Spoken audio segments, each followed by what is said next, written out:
2, 3. Alright, can everybody peer in? gosh. Can everybody have a look? This is the room I dug 2 years ago. So, Well, not on that level, I assume. No, way we've up all high. done challenging jobs where it's processed or I excavations recognise the last the couple of weeks. fireplace. This has actually been perhaps the most challenging job.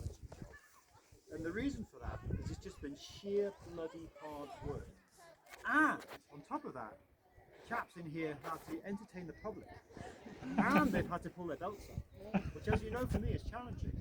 So I respect anybody who can do that on a permanent basis.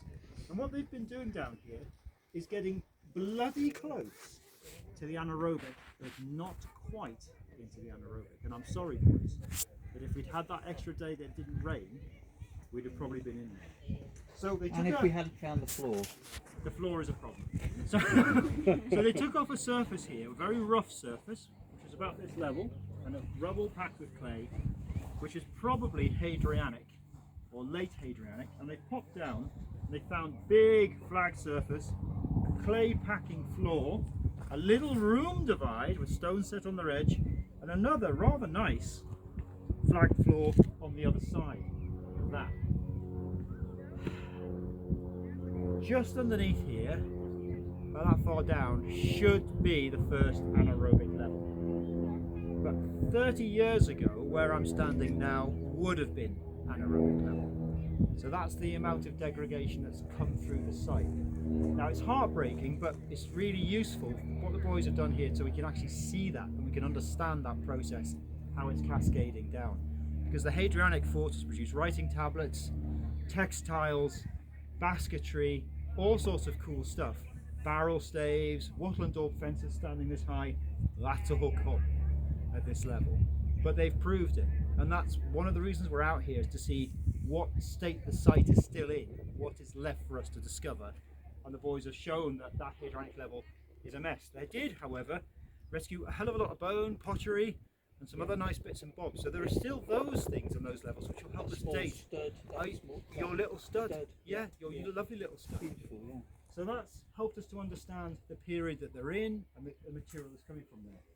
The other thing that they've done, and particularly Ian, I have to give him huge credit for this, is he took the task off Marta to manfully cut a hole through here.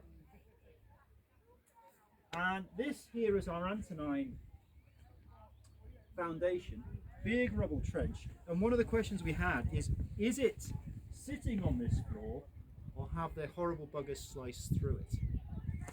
And they've sliced through it. That's not a huge surprise. The rocks are getting very, very big. Hopefully it doesn't go too much further down. But when they're building the first stone fort, they knew that everything underneath was timber. And it would have survived in fairly good condition, but very, unuseful ground to build a stone building on. So they over-engineered the trenches for the first stone forts. And what you can see here, we're going to look at over there. So picture this in your mind, that rubble foundation, because when the walls on top are robbed out, those trenches still probably go down a metre and a half, so they can support the big stone superstructure on the top. And what we've done here is we've proved that the engineering that's gone in has been spectacular to hold this up. No other period of occupation of Vindolanda does this. Just the first stone fort. Nobody else did it. So it's incredible to see. Even if the wall's gone, we can map where the buildings were because of this, which is fantastic. Next week, we won't lower this, we'll take some of this down on the other side. We'll also have a team taking this 4th century wall out, that block door, and then this next door.